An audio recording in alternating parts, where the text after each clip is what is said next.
Everyone, welcome to our channel. So night మనకు after elimination తర్వాత తనుజ ఒక మాట నోరు జారిందబ్బా. రోజు రోజుకి నా రియాలిటీ బయటపడిపోతుంది. నిజంగా నువ్వు కరెక్ట్ గా మాట్లాడవు తల్లి, హ్యాట్స్ ఆఫ్ నీ మాటకి.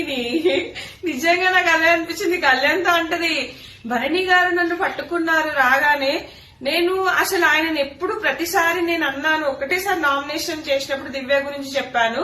ఆయన నాకు చిల్లి పెడుతూ ఎవ్రీ టైం తనుజ నన్ను అదే అంటుంది, మీరు మారట్లేదు, మీరు గేమ్ అలాగే ఆడుతున్నారని చెప్పేసి అంటుంది. అది నాకు బాధ అనిపిస్తుంది అన్నట్టుగా ఆయన చిల్లి తినిపిస్తాడు కదా. ఆ టాపిక్ లో భరణి గారు కూర్చో మాట్లాడదాము అని చెప్పేసి మేము మాట్లాడుతుంటే సడన్ గా లేచి వచ్చి చెప్తుంది, రోజు రోజుకి నా రియాలిటీ బయటపడిపోతుంది. నిజంగానే బయటపడుతుంది. ఎన్ని రోజులు నటిస్తావు తల్లి ఆ కోపం ఆ చిరాకు? ఎంత మంది సపోర్ట్ చేసినా సపోర్ట్ లేదు అని మాట్లాడుతావు నువ్వు. కన్ఫ్యూజన్ రూమ్ లో వీడియోస్ ప్లే చేశారని చెప్పేసి